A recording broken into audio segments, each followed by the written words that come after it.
Welcome to Brown's Rod and Custom, your home for street rods, muscle cars, and Volkswagen content. This is my dad, Big Ron. He's our body man and fabricator. This is my beautiful wife, Megan, our editor-in-chief and supporter. And this is me, Adam, the designer and mechanic for our projects. If you find our videos helpful, like and subscribe for more content. Good morning, everybody. Welcome back to Brown's Rod and Custom. Happy Sunday. We've been hard at work over here this morning. It's 10:11 in the morning, and show you what we got. We're working on a thing today. Mirrors are on. Door handles got put on last night. These got put on. The door seals are all on. So now, from a body perspective, all we really got to do is remove the hinge bolts one at a time, get the doors lined up, and then put some Loctite on them, run them back in. Super simple.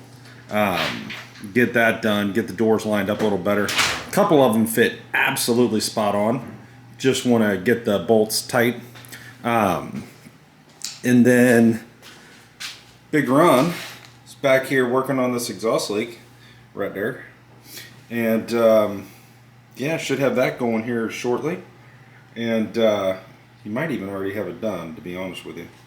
But get that done, and then we'll pull this thing out once it warms up and give it a bath. You can see the dirt. It's dirty, but we'll bring it out, give it a bath, vacuum it, polish it up, black the tires, do all the things. And then I'll run around and hit any little spots, you know, like the hinge bolt stuff. Anything that needs to be touched up with a brush, I'll clean that up. And yeah, she should be ready to go. So that's the plan. That's what we got going on today. It's really wash this, paint touch-ups, fix that exhaust leak, probably drive around a neighborhood, just make sure everything's good still. And yeah, it's pretty much done. And then we'll get on to the Apache, and that'll be a whole nother video because it is Apache time, and we're excited about that. So stay tuned for that. But yeah, thanks for watching, guys, and we will be back in a little bit. Good evening, ladies and gentlemen. Welcome back to Brown's Rod and Custom. Happy Sunday night. Well, as you can see, we got the 1958 Chevy Apache in the garage and on the rollers. And let me tell you something. That is a very big truck. It is a tall truck. This is every bit as tall as my dad's dolly, which was kind of shocking. I didn't realize it when it was outside for some reason. Maybe because it had flat tires and, you know, all the things. But yeah, big truck. So can't wait to see this thing drop about 1.5 feet. So that's going to be exciting. Now we started today on this build. There'll be a series of videos coming out that kind of go over kind of an overview of the project, kind of where we're at, what we're thinking about doing. And for those of you that haven't seen that yet, what we are looking to do, what I'm looking to do on this, is a budget build 1958 Chevy Apache, okay? Where we literally do everything in our power to save money on parts and all the things, but yet still have an amazing vehicle that can win shows, is fun to drive, great cruiser, dependable, all those things. So we're gonna do that. So follow along for that. We'll show you how to do it, how we would do it. And a lot of that is gonna be what I call low budget, high detail, okay? A lot of times the cars that are winning car shows don't necessarily have the most money in them. Somebody just went through and detailed the heck out of them, right? That's what this is going to be. Every bolt matches. Everything's painted. Everything looks right. The frame matches the body. You know what I'm saying? So on and so forth. Everything's done very high quality. Doesn't have to be $1 million, right? So that's what we're going to do here. So check out that video. I went over in that video everything that we're going to be doing, or most of the things that we think we're going to be doing anyway. And check that out. You might like what you see. So as you guys have probably seen, we went ahead and ripped the bed out. For the most part, the inner structure of the bed, the wood and all the straps and everything else, and some of the cross sections are out of here. Actually went really fast, really good. So very excited about that. Really happy with how the frame looks. Frame looks great. For a 1958 Chevy, this is pretty good. It looks to have had an undercoating put on it at some point. And it's flaking off and everything, but it seems to have protected it for a long time. So really happy about that. We went ahead and started drilling out the bolts for the fenders. So passenger rear fender is off. There she sits. Looks really good, actually. The bed side panel, really happy with how that looks. This is that undercoating. That'll come right off with my Bauer. I can clean this up, no problem. Now, the step up here, I've got one bolt left in the very front, which what I need to do is actually get the other side off and then slide the bed back just so I got some room to get up there to get that bolt. It's one bolt that is stripped that there's no way it's coming out unless you cut it out. And the only way to cut it out is to get to it, and that's bringing this bed back. So that's what we've got there. Very, very happy with it. And I'll be honest, guys, what a mess. The amount of shit that came out of this is crazy. We got just debris everywhere. I did go ahead and cut the wiring harness for the taillights and all the things here in the back. We're not going to use any of that wiring. It was running through the frame and just getting in the way, and I just went ahead and snipped it. This will get a brand new wiring harness, and everything will be rebrand correctly and all the things. So yeah, that's where we're at on this. We have made some decisions. One of those decisions is to remove the gas tank from behind the seat.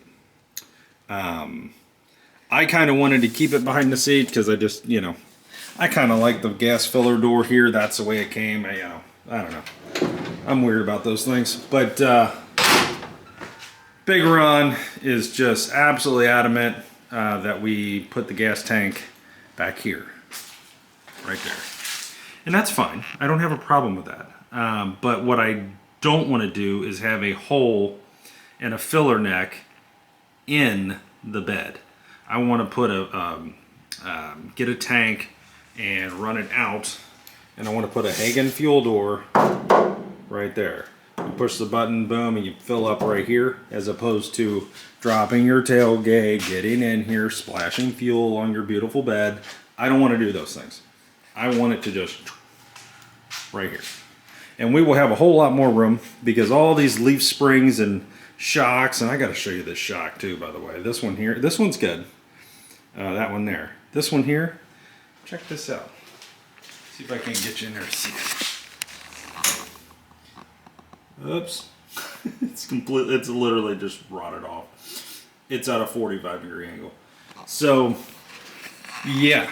So we will have a lot more room. Did some measuring earlier. I do have a 9-inch Ford rear end, but it won't fit in here without being cut down, and that doesn't fit into the budget build thing that I want to do here. So I might use the 10 bolt. It's a Chevy 10 bolt that's in it. I'm going to check and get some specs on this before I say yes or no on that. But we are going to box the frame. And we are going to, and for those of you that don't know what boxing the frame is, you see it's like a C channel there. Boom, top, side, and bottom. We're going to take a plate, a piece of metal, a thick piece of metal, and we'll close that up. So that is one big enclosed deal. Just really strengthens the frames. So that's going to happen. And we'll have a gas tank here and triangulated 4-bar rear suspension back here, which should be awesome, and a set of coilovers. And honestly, I don't know if this support will stay here or not, where the shocks are, may or may not, but all of this will probably change. So be prepared for that. But yeah, that's kind of where we're at the moment on the Apache. Tomorrow, we are going to come back out here. We're going to start right over here. We're going to get that last bolt off, get that step off somehow. Whether that's the first or the last thing we do, I don't know, but we're going to get that step off. We're going to get this fender off, this spare tire holder deal off of here. I did go ahead and get a couple of the bolts off, this one and this one, but the rest of them, yeah, no bueno. They'll have to be drilled out, and we'll get that step off. And from there, that'll probably see where we get. I think Ron's got a doctor's appointment tomorrow, but if we have enough time, I want to go ahead and remove this panel and the side panels. I want to just have the entire bed basically in pieces and then get the cross sections off and so on. And that way, this is sitting here with nothing all the way to the cab, right? And then the hope is either if we get time, cool, but if we don't, the next day we'll be removing the front of the truck, the doghouse. So the hood just lifts off, it's not even bolted down, no problem there. I don't know if you guys remember this, but I did a video where I was taking apart the front end of the truck, right? I took the front bumper off, took the grill out of it, did a whole lot of undoing the bolts and whatnot on this front. So right now, the only thing holding this front on is about 4 to 5 bolts. I can't remember if it's 4 or 5 that need to be drilled out or cut off. So realistically, we could probably have the front of this truck off in an hour. Like no joke. Fenders, hood, grill, grill insert, the inner fenders, all of it. Most of it's unbolted, other than like literally 4 or 5 bolts that are just holding everything together, unfortunately. So that'll happen. And then we'll be down to a cab and we'll start taking that apart. Take the seat out of it, start taking the dash apart, just disassemble, and getting it ready for metalwork and the bower and stripping. Get this thing down to bare metal, get the, figure out what we need. That's gonna be a big piece of this, because right now, I think I need cab corners, and I think I need a front fender patch up here, but I don't know that I need one until I get into it and get it down to bare metal, right? So it's kind of hidden behind that patina and Bondo, and I don't even know what the hell they were doing. They just mudded the hell out of this back cab corner on both sides. But we'll look into that, see what happens, and kind of go from there. And the idea is, you know, just keep. There's going to be quite a bit of time actually getting this to bare metal and getting the metal repair done while it's in bare metal, and then metal conditioning it, and then rough body work and doing all the all metal work and all of that, and getting them in primer like we did the roof and the hood. There's a lot of work to do here on all that.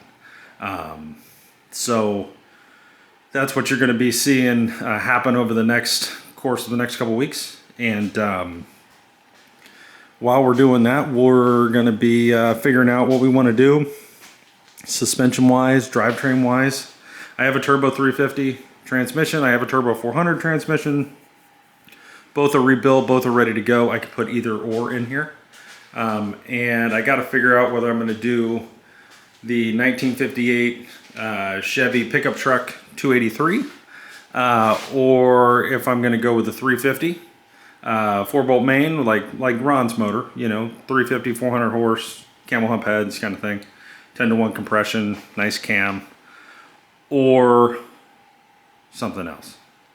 As you guys know, this was going to be a big block. It was going to be a 454 with a turbo 400 with a 9-inch. That was the plan. The big block got sold, not by us. It was supposed to come to us, but it got sold. Yeah,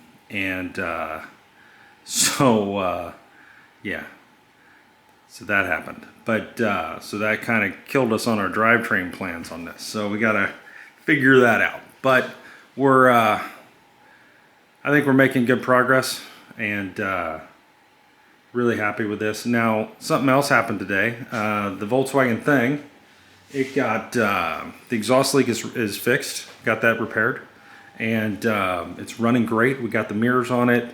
The only thing I have really left to do is to wash it. I need to adjust the doors and put the Loctite on the door hinge bolts, and which shouldn't take very long at all. And then I need to just do some little paint touch-ups and basically give it a bath and vacuum it out and polish it up, do the car wash thing, and it's ready to go. So stay tuned for that. And yeah, really appreciate you guys watching the channel. We did recently get monetized, so if you see a lot of commercials and stuff, that's, you know, that's what that is. We appreciate you putting up with us for that. We, you know, the better we do, the better the builds get, right? You know, at some point you got to make money doing this stuff, and that's where we're at. So for all of you that have been watching and subscribing and doing all the things, we really appreciate you. You are making our lives a lot easier, and we will not forget that. So stay tuned. Lots more to come, guys. Tomorrow we'll be back on this roof fender, and we'll get this thing wrapped up. Thanks for watching Brown's Riding Custom, and we will talk at you in the morning.